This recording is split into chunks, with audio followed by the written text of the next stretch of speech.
দোষারোপ করে উনি একটা কাল্পনিক কাহিনী জুড়ে দিলেন যে ভবনের মালিক যুবলীগ আর কারখানার মালিক বিএনপি। আমরা একেবারে সম্পূর্ণ আপনি শুনে থাকতে পারেন অথবা না, কিন্তু যে পার্টিরই হোক বিচার তো হতে হবে, আর বিচার শুধু নয়, সেই কথা বলে দৃষ্টান্তমূলক শাস্তি।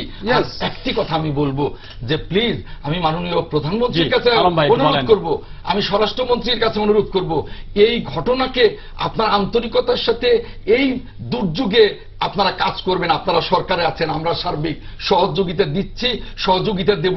দয়া করে এটাকে রাজনীতিকরণ করবেন না এবং এই ঘটনার জন্য অযথা এই টকশোর উপরে ক্রোধ ঝাড়বেন না বা বিরোধী দলের উপরে ক্রোধ ঝাড়বেন না। আমরা এই দেশের মানুষ, আমরা দেশপ্রেমিক, আমরা এই দেশের মানুষের পাশে দাঁড়ানোর চেষ্টা করছি। যে দুর্ঘটনা ঘটে গেছে, যারা মারা গেছে তাদের জীবন আমরা ফেরত দিতে পারবো না।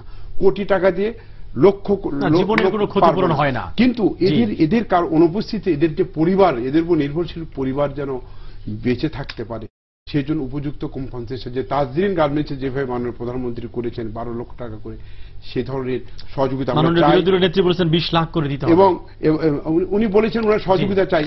সরকার প্রধানমন্ত্রী যদি 12 লাখ মালিকদেরকে বাধ্য করতে হবে যে ক্ষতিপূরণটা দেওয়া হয়। আরেকটি বিষয় এখানে আছে ইনজুরি, যারা আহত হয়েছে, এই আহতদেরকে সুস্থ করার জন্য, কর্মক্ষম করার জন্য, যার যেখানে চিকিৎসার প্রয়োজন, পঙ্গুতে পিজিতে যার যেখানে ক্ষতি হয়েছে উপযুক্ত চিকিৎসাটা আমরা চাই, এটা আমাদের দাবি। সরকার এটা করার জন্য আজকে স্বাস্থ্যমন্ত্রী বলেছেন ফ্রি চিকিৎসা সুস্থ হওয়া পর্যন্ত আমরা দেব।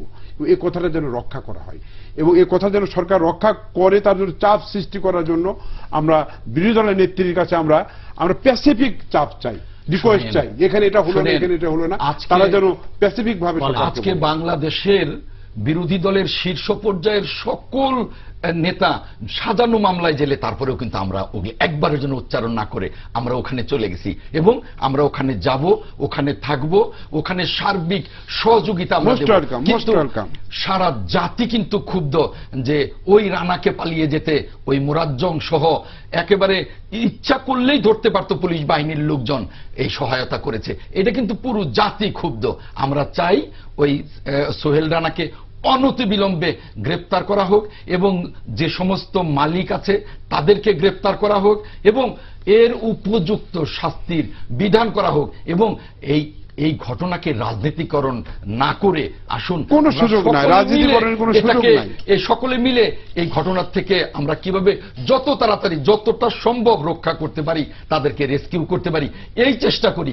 এজন্য আমি আপনাদের বলবো যে আর নিজেরা সাফল্য নেবার চেষ্টা করবেন না, সমস্ত ব্যর্থতা নিয়ে অন্তত একটা জিনিস ভালো করবার চেষ্টা করেন যে হ্যাঁ আমরা অন্তত এই কাজটা রাজনীতির বাইরে এই কাজটা করবার চেষ্টা করি।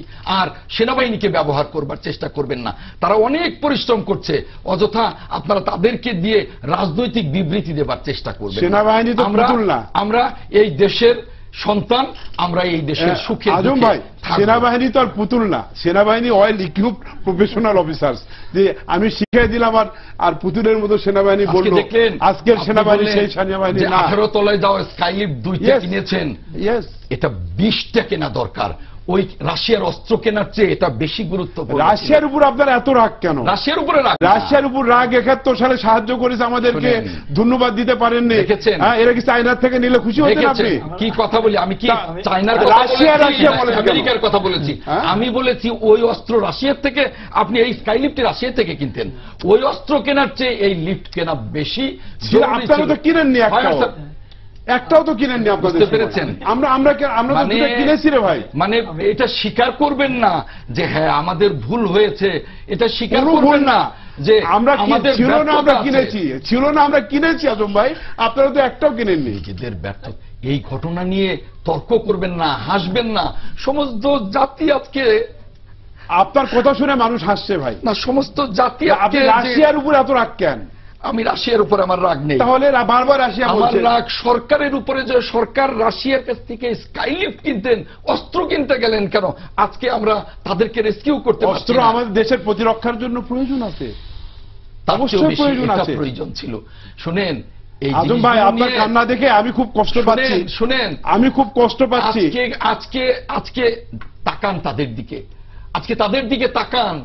আজকে তর্ক করবেন না, আজকে তাদের দিকে তাকান, আসুন। না না, তর্কের কথা আপনি বলছেন কেন? তাদেরকে রক্ষা করি। আপনি যে কাঁদছেন, আপনার এত স্পর্শকাতরতা, 21 আগস্টের জ্ঞানীর হামলার দিকে সময় তো আপনার কান্না দেখিনি। দেখেছেন কোথায় নিয়ে গেলেন? কেন বিরোধী দলের নেত্রী সহ কোথায় সবাইকে নিয়ে গেলেন? ফিনিশ করে দেখেছেন? দেওয়ার জন্য আপনারা জ্ঞানী হামলা করলেন, মানে 24 জন মারা গেল, তখন তো আপনি কাঁদেননি। ওনাদের আজকের এই ঘটনার আবেগ পলিটিক্যাল কান্না, পলিটিক্যাল কান্না কেটে লাভ নাই। একটু পরেই বলবেন যে যুদ্ধাপরাধীদের বাঁচানোর জন্য আমরা এটা করছি, একটু পরে হয়তো বলবেন। এটা আপনার মনের মধ্যে হতে পারে, আমি বলিনি। এই যে 21 আগস্টের আপনার এই কান্না কোথায় ছিল বলেন? শুনেন, বঙ্গবন্ধুর একমাত্র কন্যা, তাহলে কি ওর উপরে রাগ করে ওনার আজকে কি এই অপরাধ ঘটনা ছিল? ঘটালেন? ওনার কি অপরাধ ছিল তারপর জ্ঞানীর হামলা করেছিলেন না, আপনারা? তাহলে কি ওই ঘটনার উপরে রাগ করে আজকে আপনারা No, no, সবার এই রাগের ঘটনা- বিষয় না। তাহলে ওই ঘটনার সাথে এই ঘটনার তুলনা শোনেন। করেন কেন? প্রত্যেকটা ঘটনা নিন্দনীয়, প্রত্যেকটা ঘটনা দুঃখের, আর প্রত্যেকটা ঘটনা নৃশংস। সে সময় দুঃখ প্রকাশ করেননি ঘটনাকে আপনারা। আমরা নিন্দা আপনারা জানাই। বলেছেন শেখ হাসিনা ভ্যানিটি ব্যাগের মধ্যে গ্যানিট নিয়ে গেছিল, তখন নির্মম ভাবে এই ধরনের কথা আপনারা বলেছেন, এবং সেই ঘটনায় একটি পুলিশ পর্যন্ত আজকের দিনে জাতির সামনে আজকে তো আমরা এগুলো বলবেন মামলা না। করেছি, তখন তো আমরা মামলা করার সুযোগও শুনেন, পাইনি আজম ভাই। জাতির সামনে এগুলো বলবেন না। আজকের দিনে এই ধরনের কথা এসব বললে বিতর্ক আনেন কেন জাতি আপনারা? কষ্ট পায়। আমি তো 21 আগস্টের কথা বলিনি, আমি তো অন্য কথা বলিনি। আপনি তো টান দিয়ে নিয়ে এলেন। না, না, না, না, জাতি কষ্ট আপনারা পায়। জানেন, আসুন, কথা বলেন। এটাকে আজকে কিন্তু রাজনৈতিকভাবে না আজকে নিয়ে জাতীয় আমরা শোক দিবস, আপনারা সকলে জানেন, আজকে আমরা কিন্তু রাশিয়ার থেকে ঘটনা অস্ত্র- আমরা সকলে মিলে ঐক্যবদ্ধভাবে আপনারা জানেন যে আজকে জাতীয় পর্যায়ে শোক দিবস ঘোষণা করা হয়েছে, এতগুলো মানুষ না, না, সেখানে এগুলো নিহত বিতর্কিত হয়েছে। কথা বলা ঠিক নয়। জি, আলম ভাই, কথা বলা ঠিক। একটা শোক দিবসের মধ্যে আমরা আছি, একটা ভয়াবহ শোকার্ত ঘটনা ঘটেছে, তো আমরা এই নিয়ে কথা বললাম। জি, উনি কি করে আমরা এই চাইবো, ঘটনার কথা, আমরা উনি কি করে চাইবো 21 আগস্টের কথা যে বলেন? উদ্ধার কাজ আজকে 21 সমস্ত আগস্ট জাতি- জীবনেও বলবো না আমরা। সমস্ত আমরা আইভি জাতি- রহমানকে হারিয়েছি, জি। সেন্টুকে হারিয়েছি। না না, তাহলে কি কখনো ভুলতে পারবো না। 21 আগস্টের প্রতিশোধ এটা? প্রতিশোধ 21 আগস্ট আজকে নিন্দনীয়, এই শোকের মধ্যে আমরা নৃশংস। এর বাদানুবাদী আর আজকে আমরা না যাই।